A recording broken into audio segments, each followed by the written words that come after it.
ఈరోజు ఇప్పుడే గౌరవ ముఖ్యమంత్రి గారు ప్రవేశపెట్టినటువంటి ఈ యొక్క నివేదిక నిర్ణయం నుంచి నివేదిక 4వ తారీఖు ఫిబ్రవరి 2024 నాడు కేబినెట్ నిర్ణయం తీసుకుంటే తిరిగి 4వ తారీఖు ఫిబ్రవరి 25 నాడు శాసనసభలో నివేదిక రూపంలో ప్రవేశపెట్టినటువంటి ప్రభుత్వం దీనికి సంబంధించి సహకరించిన ప్రతి ఒక్కరికి కూడా ఎందుకంటే నిర్ణయం తీసుకొని ఈ కార్యక్రమం క్షేత్రస్థాయి దాకా పోయి పర్యవేక్షణ చేస్తూ అనేక రకాలుగా ఒడుదుడుకులు ఎదుర్కొంటూ ఈ కార్యక్రమం కొనసాగింది అధ్యక్ష.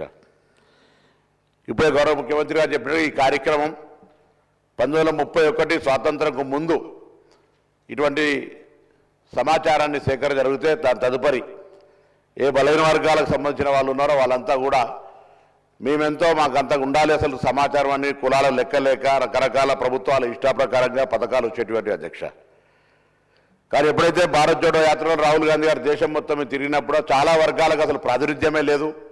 చాలా వర్గాలకు సంబంధించినటువంటి అవకాశాలు రావాలంటే ఎవరెంతో వారికి అంత తెలవాలి, వారికి అంత రావాల్సిందే అనేటువంటి నినాదం ఇచ్చి ఎన్నికల్లో చెప్పడం జరిగింది అధ్యక్ష. మేము కూడా తెలంగాణ ప్రదేశ్ కాంగ్రెస్ తరఫున manifesto committee chairman Sridhar Babu గారి నాయకత్వంలో ఆ రోజు కామారెడ్డి డిక్లరేషన్ కమిటీ బీసీ డిక్లరేషన్కి సంబంధించి చైర్మన్గా ఉండి మేము బలహీన వర్గాలకు సంబంధించి స్పష్టంగా మేనిఫెస్టో జనరల్ మేనిఫెస్టోతో పాటుగా మా మేనిఫెస్టోలో పెట్టడం జరిగింది. ఈ కుల సర్వేకు సంబంధించి మా ప్రభుత్వం కట్టుబడి ఉందని చెప్పిన అధ్యక్ష.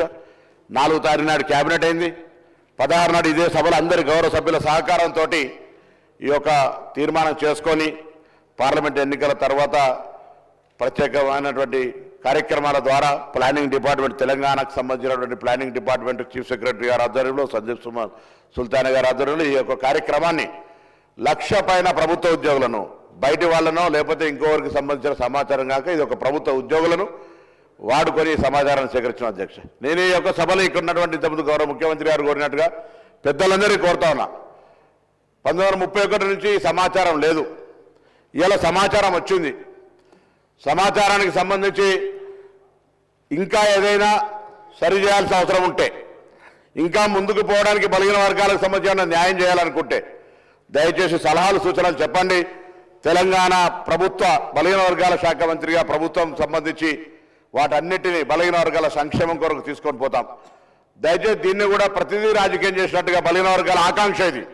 నేను ఇవాళ ఇక్కడి నుంచి ఈ వేదిక నుంచి కోరుతున్న తెలంగాణ బలహీన వర్గాల నాయకత్వం ప్రతి జిల్లాలో కూడా ఇవాళ ఒక స్వేచ్ఛగా భవిష్యత్తు కార్యక్రమాలను జరుపుకుంటామనేటువంటి ఒక ఆకాంక్ష వెలుపుచ్చాల్సిన అవసరం ఉంది. సంఘాలు కానీ మేధావులు కానీ ఇది గత కాలంగా చాలా కాలంగా డిమాండ్ చేస్తున్న వాళ్ళంతా ఇలా ఒక డిమాండ్ నెరవేరింది. సభలో చట్టబద్ధత ద్వారా లేకపోతే ఆ తీర్మానం చేసినా కూడా అడిగినారు ఏం చట్టబద్ధత ఇలా కార్యక్రమం నిర్వహించుకొని ముందుకు వచ్చిన సందర్భంగా మేము ఒకటే అడుగుతాను, అందరూ కూడా దయచేసి ఈ యొక్క జనాభా వచ్చినటువంటి సమాచారాన్ని తీసుకొని భవిష్యత్తులో ఆయా వర్గాలకు ఎటువంటి న్యాయం చేయాలి, ఏం జరగడానికో ముందుకు తీసుకొని పోదాం. ఇవాళ చాలా మంది అంటారు ఇవాళ చాలా బలహీన వర్గాలకు సంబంధించి ఒక మంచి రోజు అంటారు. ఈ రోజు నుంచి ప్రారంభమైంది శకం భవిష్యత్తు వాళ్ళ అభ్యున్నతికి సంబంధించి. ఈ ప్రభుత్వంతో పాటుగా భవిష్యత్తులో ఎక్కడైనా ఏడైనా ఈ దేశానికి రోల్ మోడల్గా తెలంగాణ ప్రభుత్వం తీసుకున్నటువంటి యొక్క సమాచార సేకరణ బరాబర్ తెలంగాణ రాష్ట్ర యొక్క తీసుకున్నటువంటి కార్యక్రమం యావత్ దేశంలో నిన్న కూడా గౌరవ ఫ్లోరల్ లీడర్ రాహుల్ గాంధీ గారు పార్లమెంటు వేదికగా చెప్పినారు తెలంగాణ ప్రభుత్వం తీసుకుంటున్న చర్యల్ని. ఇది తెలంగాణ ప్రభుత్వంకే కాదు తెలంగాణ ప్రాతినిధ్యం వహిస్తున్న ప్రజాప్రతినిధికి కూడా గౌరవం అనే మాట చెప్తున్నారు. ఇటువంటి ఒక అవకాశాన్ని కల్పించడానికి అందరూ కూడా అధికార పక్షమా ప్రతిపక్షమా మిత్రపక్షమా ఇంకొక విపక్షమా సంబంధాలు అందరూ కూడా ఇలా నిజంగా బలహీన వర్గాలకు సంబంధించి గొత్తెత్తి వారికి న్యాయం చేయాలనే డిమాండ్ చేసే ప్రతి రాజకీయ పార్టీ దీన్ని స్వాగతించి దీని భవిష్యత్తు ప్రణాళికకు సలహాలు ఇచ్చి కార్యక్రమాన్ని ఏ విధంగా తీసుకుపోవాలి అనేటువంటి మాట చెప్పి ముందుకు పోవాలని కోరుతాను. ఎందుకంటే ఇది ఒక డైరెక్షన్. ఇవాళ నిర్ణయం నుంచి నివేదిక వచ్చిన తర్వాత ముందుకు పోవడానికి తీసుకునే రోడ్ మ్యాప్కు సంబంధించి సభలో చర్చకు పెట్టడం జరిగింది. దీని ద్వారా రోడ్ మ్యాప్ నిర్ణయించినట్టయితే భవిష్యత్తులో అందరికీ ఒక మంచి మార్గదర్శనం దొరుకుతుంది. ఈ సభ తెలంగాణ వ్యాప్తంగా ఎదురు చూస్తున్నటువంటి బలహీన వర్గాలందరికీ కూడా ఒక అవకాశం ఇచ్చినట్టు అధ్యక్ష. నేను 1986 మురళీధరరావు కమిషన్ వచ్చినాడు విద్యార్థిని అధ్యక్ష. నా మాజీ బీసీ వెల్ఫేర్ మినిస్టర్ కమలాకర్ గారు, ఇప్పుడున్న కేంద్ర మంత్రి బండి సంజయ్ గారు కరీంనగర్ సంబంధించి అందరం కూడా ఆనాడు కమిషన్ మూవ్మెంట్లో పాల్గొని నిలదించినటువంటి వాళ్ళం ఇవాళ శాసనసభ్యులుగా ప్రభుత్వంలో ఉన్నటువంటి వాళ్ళందరం కూడా ఇది ఒక చట్టం, ఒక సేకరణ, సమాచార సేకరణ జరిగి భావి తరాలకు న్యాయం జరగడానికి ఒక ప్రతినిధిగా, బలహీన వర్గాల ప్రతినిధిగా ఇలా మా ప్రభుత్వం ఇచ్చినటువంటి అవకాశాన్ని నుంచి ఈ కార్యక్రమం చేపట్టడం అంటే జీవితంలో ఒక గొప్ప కార్యక్రమం అనే మాట సందర్భంగా గమనిస్తున్నారు. దీనికి సంబంధించి మా నాయకుడు రాహుల్ గాంధీ గారు కానీ, గౌరవ ముఖ్యమంత్రి గారు కానీ, ఉప ముఖ్యమంత్రి గారు కానీ, కమిటీ చైర్మన్గా మాకు మార్గదర్శకత్వం చేసినటువంటి ఉత్తమ్ రెడ్డి గారు కానీ, సహచర మంత్రులు కానీ, గౌరవ ప్రతిపక్ష నాయకులు కానీ, ఇతర రాజకీయ పార్టీల నాయకులందరూ కూడా ఒక బలహీన వర్గాల మంత్రిగా ధన్యవాదాలు తెలియజేస్తా ఉన్నా. దయచేసి భవిష్యత్ సంబంధించి కొత్త చెప్తా ఉన్నారు, అక్కడక్కడ పత్రికలు చూస్తా ఉన్నాం. వాస్తవంగా 1931కి ముందు తర్వాత ఎక్కడ కూడా బీసీలకు సంబంధించిన లెక్క లేదు అధ్యక్ష. చాలా మంది చెప్తున్నారు గతం కంటే తక్కువ ఉంటే, గతం కంటే తక్కువ ముచ్చటకు రానే రాదు, ఇప్పటివరకు లెక్కనే లేదు కదా. లెక్కనే లేనప్పుడు ఇలా జరుగుతున్న లెక్క రేపు కొలమానం అవుతుంది. దీనికి సంబంధించి ఎక్కడైనా ఇంకా భవిష్యత్తులో మళ్ళీ 5 సంవత్సరాలకు 10 సంవత్సరాలకు కులగణన జరిగే సందర్భంలో అటువంటప్పుడు తప్పకుండా మార్పు అవసరం అనుకున్నాడు. పెరిగిన జనాభా ప్రకారంగా వస్తుంది. ఇవాళ జరిగినటువంటి ప్రక్రియ ప్రతి ఇంటికి పోయి ఎవరైనా సహకరించకపోతే సహకరించి ఉండకపోవచ్చు, కానీ సహకరించిన ప్రతి వ్యక్తి దగ్గర వారిచ్చినటువంటి స్వచ్ఛంద సమాచారాన్ని తీసుకొని ఇవాళ ఇంత పెద్ద ఎత్తున ఒక నివేదిక తయారు చేసి 4 వాల్యూమ్స్గా సబ్ కమిటీకి సమర్పించినారు.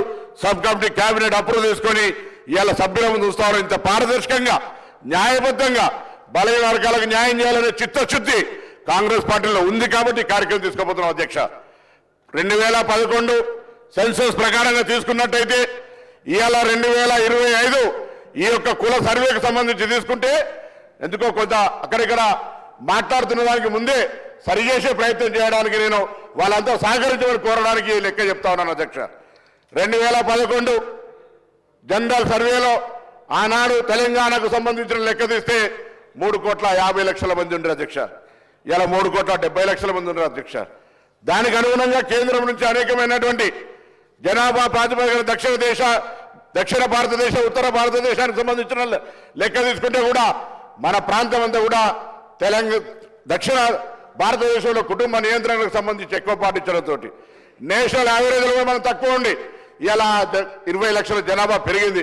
ఇంకా రాను తరుగుతున్న కొద్ది ఇంకా తక్కువైనటువంటి పరిస్థితి కుటుంబ నియంత్రణలో అవేర్నెస్ దక్షిణ భారతదేశంలో ఉన్నటువంటి విధానాల వల్ల ప్రక్రియ జరుగుతోంది అధ్యక్ష. తప్పకుండా ఇలా తప్పుడు లెక్క చెప్పే అవసరమే లేదు. ఇంత చిత్తశుద్ధిగా దాదాపు 160 కోట్ల రూపాయలు ఖర్చు పెట్టి 1,00,000 మంది ఉద్యోగులను ఉపయోగించుకొని మొత్తం ప్రభుత్వం 100% ఒక సచ్చీలతతోటి మంచి మనసుతోటి కాంగ్రెస్ పార్టీ విధానాన్ని తీసుకొని పోయింది అధ్యక్ష. నేను మళ్ళీ కోరుతా ఉన్నా, ఏదైనా అంశం ఉంటే తప్పకుండా మంచి సలహా ఇవ్వండి. డెఫినెట్లీ దాన్ని సానుకూలంగా తీసుకుపోయేటువంటి బాధ్యత తప్పకుండా బలహీన వర్గాలకు నిజంగా న్యాయం జరగాలని అనుకుంటే, బలహీన వర్గాల వారికి ప్రభుత్వం భవిష్యత్తు కార్యక్రమం మంచి కార్యాచరణ తీసుకొని పోవాలనుకుంటే అన్ని రకాల సలహాలను స్వీకరించడానికి సిద్ధంగా ఉన్నాం. దయచేసి అందరినీ కూడా గౌరవ సభ్యులందరినీ హృదయపూర్వకంగా కోరుతా ఉన్నా. దీన్ని కూడా రాజకీయం చేసి నేను పొద్దున కూడా మాట్లాడుతుంటే దయచేసి ఇది ఒక సున్నితమైన అంశం. చాలా కాలంగా ఆవేదనతోటి ఎంతో మంది మేధావులు, ఎంతో మంది ఉద్యమకారులు, విద్యార్థి నాయకులు ఈ అంశం గురించి ఉద్యమిస్తే ఇవాళ రాహుల్ గాంధీ గారి ఆలోచనకు అనుగుణంగా ఈ ముఖ్యమంత్రి రేవంత్ రెడ్డి గారు మిగతా అందరూ కూడా కలిసి ఎవరెంతో వారికంతా అనేది తెలవాల్సిందే, దాని కొరకు ఎటువంటి బేషిజం లేదు అనే ఆలోచనతోటి ఇవాళ ఈ కార్యక్రమం తీసుకోబడ్డది అధ్యక్ష. కాబట్టి దయచేసి సభాధ్యక్షులుగా మీరు దయచేసి ఇంత సెన్సిటివ్ ఇష్యూను అందరికీ బలహీన వర్గాలకు న్యాయం జరగాలనే ఆలోచనతోటి ప్రభుత్వం ఒక కార్యాచరణ తీసుకుపోయే సందర్భంలో దీన్ని కూడా ఏదైనా అటువంటి మిగతా రాజకీయ అంశాలను సంబంధం లేకుండా బలహీన వర్గాలకు న్యాయం జరగాలి, ఒక రోడ్ మ్యాప్ రావాలి, రాబోయే కాలంలో సాంకేతికంగా ఎటువంటి పథకాలు వీళ్ళకి అందించాలి, ఏం చేద్దామనే దాని కొరకు ఆలోచన చేయాలని సందర్భంగా కోరుతూ మీ ద్వారా గౌరవ సభ్యులందరికీ ఈ కార్యక్రమం నిర్వహించిన ప్రతి ఒక్కరికి కూడా మరొకసారి, ఎందుకంటే ఒక ఉద్యమ బిడ్డగా ఈ బలహీన వర్గాలకు సంబంధించినటువంటి నినాదంతో బలహీన వర్గాలకు న్యాయం జరగాలనే ఆకాంక్ష నెరవేరుతున్నప్పుడు దానికంటే మించిన సంతోషం ఇంకోటి ఉండదు అధ్యక్ష. ఇవాళ తెలంగాణ వ్యాప్తంగా ఈ వేదిక ద్వారా, శాసనసభ వేదిక ద్వారా బలహీన వర్గాలందరూ కూడా ఇదొక మన మార్పుకు శ్రీకారం చుడుతున్న రోజుగా భావించుకొని అందరూ ఉత్సాహంగా కార్యక్రమాల లోపల ఉండాలని కోరుకుంటా ఉన్నాం. అందరూ ఈ కార్యక్రమాన్ని పార్టీలకు అతీతంగా ప్రతి ఒక్కరు బలహీన వర్గాల బిడ్డగా 10-20 సంవత్సరాల నుంచి ఇది కావాలి కావాలి కావాలని అడిగిన వాళ్ళంతా ఇలా రావడాన్ని స్వాగతిస్తూ ఏదైనా ఇంకా అవసరం అనుకుంటే సలహా సూచనల రూపంలో ఏమని చెప్పి సందర్భంగా ఈ సభ వేదిక ద్వారా అందరినీ కూడా కోరుతూ బలైన వర్గాలకు న్యాయం చేసినటువంటి ఈ ప్రభుత్వానికి హృదయపూర్వకంగా కూడా నేను అందులో భాగస్వామి అయినప్పటికీ కూడా ఇటువంటి ఒక గొప్ప నిర్ణయం తీసుకోవడం, చారిత్రాత్మక నిర్ణయం తీసుకోవడం, ఆ నిర్ణయంలో మంత్రిగా, సబ్ కమిటీ సభ్యుడిగా, ఆనాడు పార్టీ నాయకుడిగా, దీనికి సంబంధించినటువంటి డిక్లరేషన్ చైర్మన్ గా ఈ రోజు నివేదికకు సంబంధించి ప్రభుత్వం ఇస్తున్న దాన్ని అమలు చేయడానికి సంబంధించిన కార్యాచరణలో భాగస్వామిగా సంతోషంతో నేను అందరినీ కూడా ఇటువంటి భాగస్వామ్యాన్ని పొందమని, ఒకవేళ ఎవరైనా అప్పుడు మేము చేయలేకపోతే అయ్యో దీనికి పేరు వస్తుంది దానికి పేరు వస్తుంది, ఏం అవసరం లేదు, ఇది మన వర్గాలన్నిటికీ